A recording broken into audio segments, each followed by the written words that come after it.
My sister-in-law and her fiance keep causing trouble, but my mother-in-law lets them get away with it. What the heck, Mom? Stop letting them get away with it. What the heck? I, 22 female, and my boyfriend, 24 male, have been living with his parents for the last 3 years due to the market being absolute crap. We have a reactive dog and a risky breed, so in order for us to move out, we have to get a house and don't have the option for an apartment. By the way, this comes from No Seesaw 1507 on the OK Storytime subreddit. So for a while, my boyfriend's sister, 27 female, and her fiance, 30 male, were living with all of us as well, along with their daughter, 3 female. At first, things were going okay with everyone living with us, but then little fights would occur. One day, I'd assume I was alone in the house and even checked upstairs and downstairs and saw no one. I was told earlier by the sister that they'd be leaving at noon. So I went and blasted music in the bathroom and began my shower when I heard banging and screaming at the locked door. I paused my music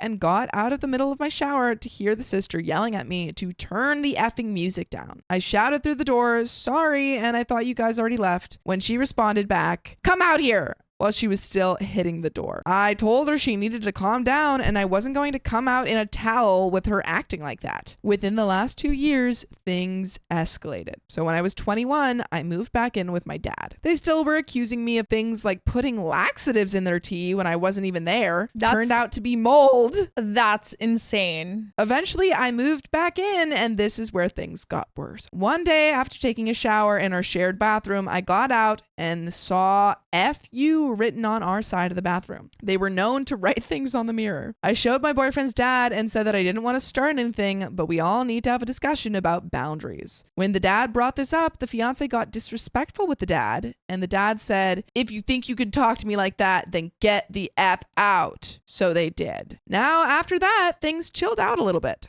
Words were exchanged between my boyfriend and the fiance, but we tried not to feed into any of it. After that, we haven't seen them for a month or so. But after that, they needed money and asked to do yard work, and the mom told them yes and told the dad that she wouldn't leave them alone in the house. After I got home from work, I jumped in the shower. I was tired after a 16-hour shift and didn't know they had been there, so I just went on my normal routine until I started shampooing my hair. I smelled a minty smell when I lathered it out, and my scalp was burning. I started to freak out and washed the rest of it out and jumped out of the shower. Turns out when they were here, the mom left them alone in the house and they put liquid Vicks, found an empty container that my boyfriend and I had never opened, all in our shampoo, conditioner, body wash, Summer's Eve wash, Summer's Eve's wipes and lotions. Oh my God. It's like crazy. The laxatives in the food. Yeah. Now they're like putting. But now they're actually doing what they were kind of accusing OP of doing. Wild. I mean, the good thing is it's not like It's gonna kill you. I was like, okay, you know, but and like what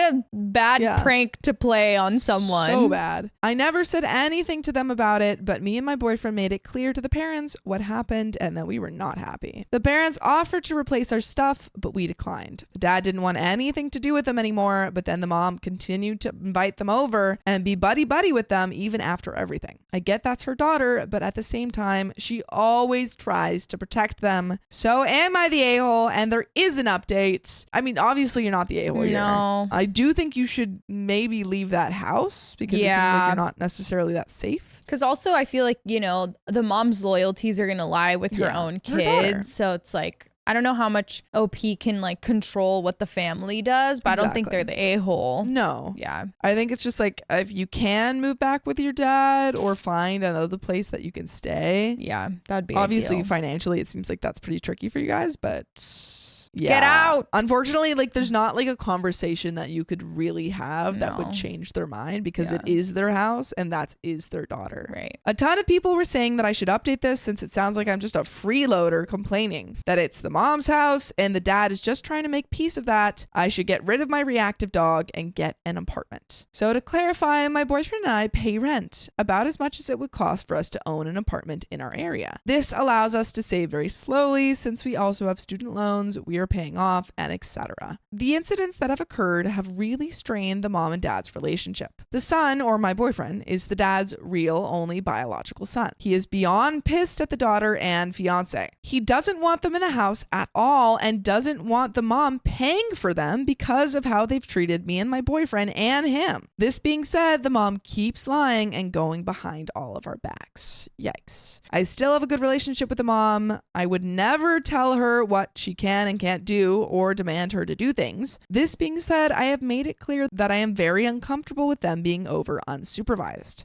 Also, getting rid of my dog is not an option. He is a very good dog. He's been through training. However, since he was attacked when he was a puppy, he's just an inside dog. We do train him, which he is one of the smartest dogs I've ever had, and he's good with the people he knows. He's just super anxious and barks when he hears something he doesn't know, making us worry if we were to get an apartment, we wouldn't be able to take him on walks, or that he would constantly bark at the noises outside and cause a noise complaint. That's like Ava. She, like, whenever she meets new people, she barks at them. Yeah, my dog's like that at home too. Like, she's like, every time someone's at the door, including us, yes, they bark. Yeah, she's like, "Arr!" I'm like, Ava. But they won't do anything. Yeah, and she's super smart. Like, she's never bitten anyone ever. Yeah. But like, she's just barks.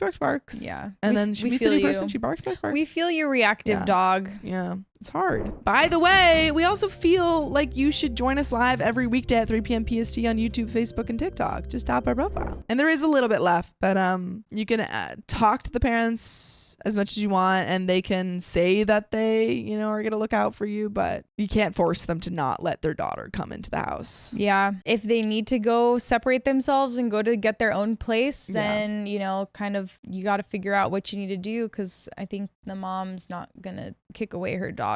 No. Yeah. And lastly, I know all of the incidents have been in the bathroom. These were just the biggest incidents that have happened. There have been more like the T or them when they lived here and did not pay rent for years, would do little petty things to both me and my boyfriend. They would constantly make the bathroom we shared a pigsty and would blame things that they did on us, would bang on walls to keep us up at night, etc. They were freeloaders, and to clarify, they are now living with the daughter's real dad rent-free. Please let me know if you all have any other questions. I'm trying my best to add all the details, but I always think I'm typing too much. My question, I guess, is OP said that they're paying rent, and it's about the same as it would be in that area. So I'm thinking, like, why not? What are you saving? Well, I think they said they need a house for the dog, so maybe it's like, right, they did just say, right, like they're paying apartment price, but they're in a house. Yes, so because they were worried about the dog, like barking. Maybe get a dog friendly apartment. Yeah, honestly, I think that you would probably